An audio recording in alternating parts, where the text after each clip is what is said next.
So this is our weekly live, and this talk today is about, well, it sort of came about pretty organically because we're preparing and are in the midst of filming the children's yoga course that will be coming out soon. And whilst we were doing it, we had all these thoughts that some of the things that we do in a kids yoga class could be really useful or are useful to do in an adult yoga class, and that there's, I don't want to say like some things that we're missing, but there's definitely potential to add in some other elements that could be beneficial to your students. And that sometimes, personally, I tend to stay away from because I think that adults won't enjoy them. Right. So it's also the way that we perceive teaching adults versus the way we perceive teaching children. But I think that, as you said, there's potential to incorporate some of the children's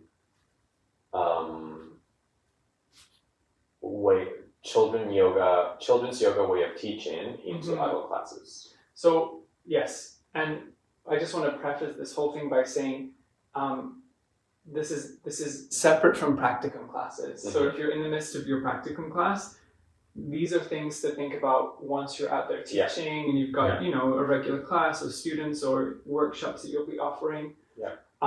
So right off the bat, I just want to say that I don't know what I want to say right off the bat, but we'll start. Okay. Sounds good. So we thought that a lot of these things that we're going to talk about, I don't know why I'm still holding this. I'm just going to keep it. I like it. Some of these things that we're going to talk about would make great workshops or great things to bring into a workshop.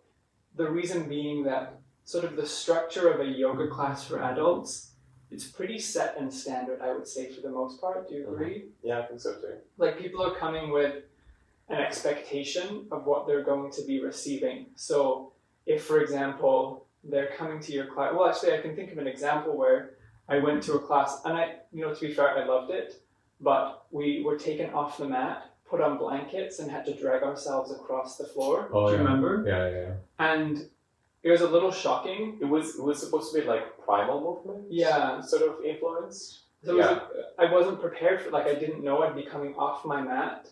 And I think for me, the mat is a really safe space where I sort of understand my boundary. And so coming off the mat was a little jarring. It wasn't a bad experience for me, but I didn't know it was going to happen, which is a good and bad thing. I guess you could see it from either way. So yeah, I think if you know that you're gonna go to a class and you're gonna be on your mat, whether you're like, oh, I'm gonna go to the class, be on the mat, like it's not like you know it that way, but deep inside you, it's like by default, that's the way it is. It's the way it is, and we take it for granted. Yeah. And then when someone takes that away from you, it's But then it's surprising. But then subsequent times we went to that same teacher's class, we sort of knew what we were getting into. Right. There'd be lots of movement off the mat, or that there'd be different non-usual yoga movements happening. Right. But I think, I've never done that in my classes that much. I can't think of times when I've done that in my public classes. Either. Yeah. But again, it's because what I said at the beginning for me is that idea of I know what I'm expecting when I go to a yoga class, so I want to provide that to other people. So it's like in a way, we want to give people what they're expecting, but then I feel that we are missing on other potential, bringing other valuable potential sort of, ideas into the class. Yeah, and before we move on to talk about these workshop ideas, I actually have in my classes, there's a doctor named, I think his name is Dr. Dan Siegel, and he talks about the healthy mind platter and all of these things that we as humans require each day to have a healthy mind, sort of like nutrition for your mind. And one of the things is play, right? A sense of play and creativity. So started to incorporate into my public classes a few minutes where I just offer students the opportunity to just move as they want to, or like start to see what happens if you invite your body to move in any way, even if it's not a yoga way, or to just play with some poses for a few minutes once we're warmed up, and see maybe you just stay in child's pose, or maybe you find you're moving through a vinyasa. So there are ways that we can incorporate some of these principles that we'll talk about into a standard yoga class, but doing that mindfully so that we're still sort of respecting the expectation, not only of the students, but also maybe of the place we're working in, if they're advertising it as a standard hatha class, and then you have people like hanging off walls. That's maybe not what they were going for. So there are ways that you can bring in these elements, and it might just be saying the words, or kind of like thinking of a creative way to incorporate some of these ideas. Make sense? Yeah, totally. So one thing that we did yesterday, Nancy and I, is we talked about the differences between an adult yoga class and a kids yoga class. So this blue is the adult yoga classes, and then this is the kids yoga classes. And so, I mean, these are all pretty standard. Like in an adult yoga class, there's a sense of quiet. There's lots of moments of quiet. There's the focus on the yoga mat, sort of that we're staying within the bounds of the yoga mat. Yeah. Students are expected to listen. They're listening to you, you're guiding them. There's probably some meditation. There's likely some pranayama. There's a focus on the asanas and alignment. And then there's a lot of focus on cueing, because as adults, we have sort of a deep kinesthetic understanding that step your right foot to your right thumb means step your right foot to your right thumb most of the time. Yeah. And then the other things, there's probably music of a certain type in an adult yoga class. There's props that are used in a very specific way, or suggested to be used in a very specific way. The setting, it's usually a yoga studio, a community center, a gym. So there's an idea of what sort of space you're getting into. And then you might work in some yoga philosophy. And then the language that you're using is very specific to that group of people. Is there another one? No. Okay. I think that's it. So then in a kids yoga class. So in a kids yoga class, when we are expecting quiet in an adult yoga class, kids like to talk. Yeah. And ask questions and interrupt, and that's totally fine. And actually that's also welcomed, because it's the idea that we are also empowering children to speak their mind, to even be part of the class in a way that they are also building the class with you and suggesting, do this pose instead. Yeah. So there's going to be talking, so it's not quiet. And now, do you want to go through each of them again? Sure, yeah. Sure. So the talk, like Juan said, there's a freedom of movement, so we're not sort of on the mat, like we might move off the mat, we might be somewhere else in the playing games at some point. There's room for questions. I remember the first time an adult asked a question in the middle of a yoga class I was teaching, and I almost stopped breathing because I'd never encountered that before, and it was so disconcerting. And especially people who are new to yoga, they don't know these rules, whatever this means. Yeah. So and if you are obviously an adult, you've gone to school, so you would assume that you are going to a class, you're learning something, that you would ask a question. Exactly. Yeah. There's a massive sense of play, of discovery, of creativity.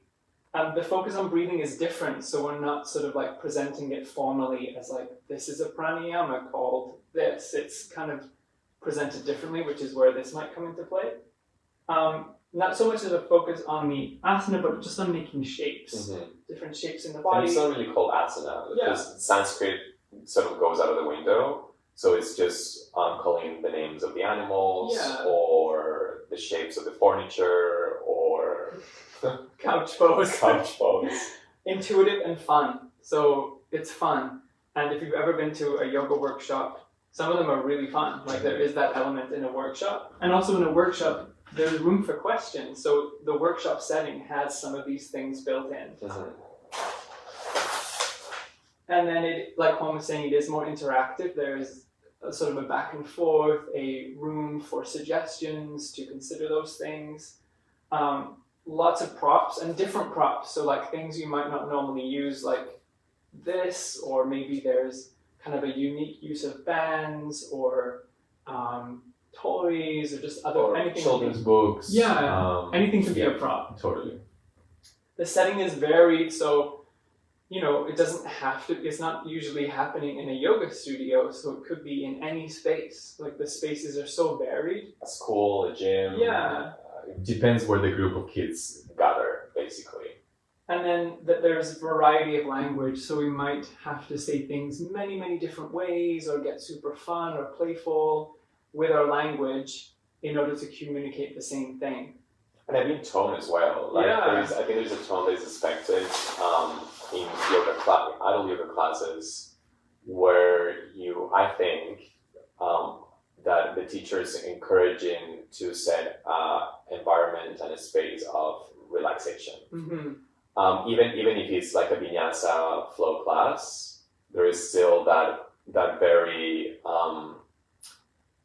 not commanding but confident voice that the teacher has taken care of the space. Mm-hmm. But with children's yoga classes, then you are sort of like your voice then goes to their level in a way, more playful, more storytelling. Mm-hmm.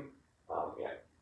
So if we start with this one, like this element of talk, in a workshop setting, an idea might be that you are teaching a workshop on the yamas and yamas. Mm-hmm. And some of you might have bought the Yamas and Yamas book by Deborah Adele as optional reading for the course, or you might have another great book. But there are questions in there and prompts and journaling exercises and things to think about. So you could offer a workshop that is part asana, part philosophy, and where there is that room for people, that time for students to talk, to ask questions, because sometimes in a yoga class we might present things, well, they are presented quite quickly, like we're limited on time, we want to maybe like throw in those seeds of philosophy. So if you find that a lot of your students are super interested in the philosophy part of yoga, then putting on a workshop that focuses on that and has the room for a student to ask, like, what is a yama? Like you've said it a couple of times in class, or how do these, thousands of years old ideas, how do they even relate to the world now? And this is a great chance to have a deeper connection with your students and to allow them to have a voice and to be heard and to feel like they're part of what you are creating. Do you want to maybe talk about freedom of movement in a workshop, how that, because you've done a few workshops like that. So with freedom of movement, it is also depending on who your audience is. Like if you are inviting your students, your yoga students, then they are gonna be expecting to bring yoga mats and things like that. But one thing I do is that I suggest to keep socks on. So bring a yoga mat, but also keep your socks on because we might not stay on the mat the whole time. We might also use the floor to find, and then when we get to the exercises or the movement part of the workshop, you can always suggest, you can experience and explore this idea in your yoga mat, or you can step out of the yoga mat and improvise some movement, whatever your body is telling you at the moment that it wants to do, however you want to move. So coming from that more intuitive and exploratory and figuring out what you want to do in the moment kind of thing. Yeah. And this is something that also people you do in yoga classes. But again, as I mentioned before, if it's a drop-in class, people are not expecting to come off their mat or keep their socks on, that is the challenge, is to break that wall and to be like, yeah, we're gonna do some mat stuff, but we're also gonna do some stuff outside of the yoga mat. Or to offer it as an option. Like Or you're to saying, offer it like, as an you can option. stay on your mat. Yeah. You know, like for some people it's important that they stay on their mat. That's their safe space. But you can, you know, like we do with most things, like offer a variety of options to hopefully suit most of the people in the class so that no one feels like they're pushed out of their comfort zone needlessly. And obviously that there is a space between the mats to do something like that. And especially now. Yeah, because right now there might be a space. But you might not be able to step off it, I wonder. Right. That's true. Yeah. But but if it's a really packed class, then there's obviously not time to do that. But it doesn't mean that you cannot play with freedom of movement within the boundaries of your yoga mat. Well, and that's why sometimes offering workshops is great, because you get to, if you have a regular class with regular students and then you maybe offer one weekend workshop on creative movement and a lot of those students come, then you might be able to work some of those elements into the regular class because you've set the foundation and they know what they're expecting. And well, as a teacher too, it's a great way to make a little extra income by offering workshops because they're specialized. Usually the charge is a little more. So it can be a good way to do it to sort of help expand the repertoire of your regular students. Yeah. So we kind of covered play with freedom of movement, I think. Yeah. So breathing. So yeah. So for it's really interesting. Like I've been really obsessed with this because this is the Haberman, for those that just joined us, Haberman sphere. Mark, do you want to show how gigantic yours is? It's so huge. Everything goes off the camera, but so one thing that I really love is when we have like a kinesthetic connection or a visual connection to breath, because we can feel the breath, but for some students it can be a challenging thing. It can be difficult to stay connected to it. So having something like this, like, so for example, say you're doing samavriti, so equal breathing, and then you're inhaling for a slow count of 4 as you open up the sphere for a slow count of 4, and then you're exhaling for a slow count of 4, or something like that. So again, so you could be teaching a workshop that focuses on different pranayamas, and this is just a great, fun way, I think it's super fun, to incorporate this into a practice. You can do different pranayamas with it. Balancing, so you can play with, does it stay up? Oh, it doesn't stay on this. So you can play with balancing. Like You can play with, also to explain, for instance, concepts about the core and the center and the midline and how your body may radiate from the center and find stability from the center outwards. And you can also talk about inner weight integrity and the idea that when you move something or affect something, the rest sort of goes with it, and the rest is connected to the whole body, to the whole idea. So different ways that you can use this prop to play with. Another prop I like to use for breathing that's fun is like therabands. Those different colored bands, and I like to tie them around the lower ribs and to practice that expansion. That's also a fun thing to do. And this I've done in a regular class just as an option for people, but also I've done it in a workshop setting that's focused on breathing and chanting. And it's just a really helpful way. So there's ways that you can create a whole workshop on pranayama and use different methods to help students connect to their breath. Shapes. I mean, we talked about this the other day, but a lot of shapes have animal names. And furniture and chair, table. Oh, I never thought of that. And there's no couch pose or bed pose. I guess that's Savasana. And I think like geometry, like triangle, side angle. So you can have fun with, and this could be a workshop, a whole workshop on like the origins of asana and the way that the shapes and the names influence one another, but also as simple as like in a warrior pose in a regular class, just asking your students to embody the energy of a warrior and to just notice that maybe as soon as you say those words, there's like a little bit of an uplift, or like, why is it called cobra pose, and then how can we sort of mimic that sort of graceful lifting of the upper body of a cobra, or things like that. So what that brings in is a sense of play into the asana. Instead of just it being downward dog, maybe there's a fun way. Like, I think I've been in a class where someone's been like, wiggle your tail in downward dog, and it's just a different way to move your hips. Walk your dog. Yeah, or walk your dog, or like all of these things help to bring in these extra kind of elements of imagery that can.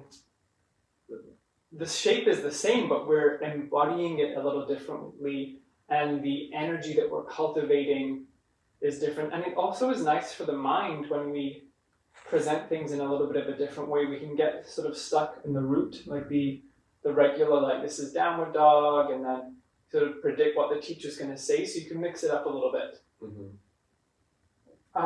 Inventive and fun.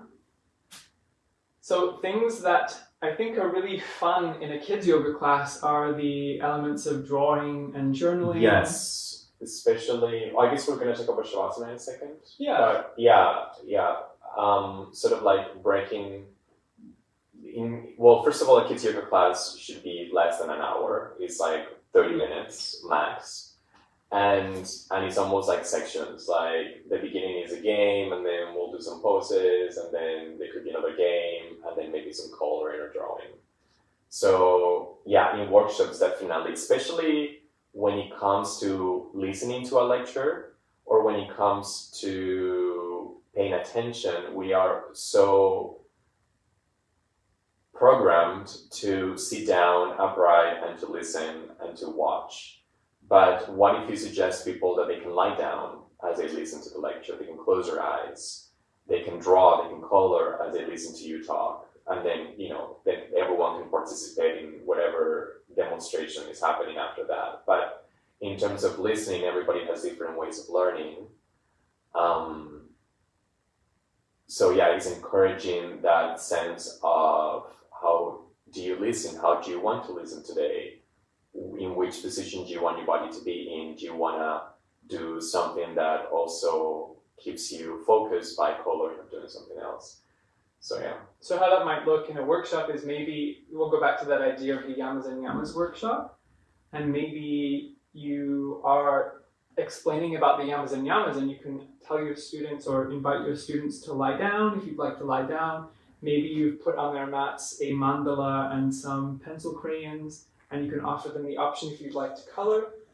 You're welcome to color. There's a blank piece of paper if you'd like to journal or take notes. You're welcome to sit with your eyes open or lie down with your eyes closed and get super comfortable, so that we are offering them sort of a whole range of things that they can do, and that we are bringing that kind of inventive element into a workshop setting.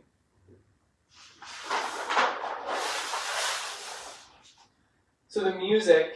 So in a workshop, there is an option to have the same music that you would have in a yoga class, but you can also have a little bit more fun with it. Perhaps if you are doing creative movement or doing things off the mat as a way to sort of bring people maybe out of their comfort zones a little bit, or to encourage a different type of energy, you might select different music. You might pick music that's maybe a little bit more popular, maybe it's a bit more upbeat, and it's sort of, that feeling when you hear a song that's got like a nice beat and you know it and you just start moving a little. Like, I don't dance, but I move. And I will just start moving with music. And for me, that's my like gateway into, I guess, dance. But it usually is instigated by fun movement. So it can help to sort of break down some of those barriers and walls we might have up through the use of music. So that it actually makes it easier for you as a teacher, because you're not having to carry and sort of create the energy that you need through the use of your voice and your energy. You can use other sources like music to help cultivate the energy that you're looking to cultivate in the space.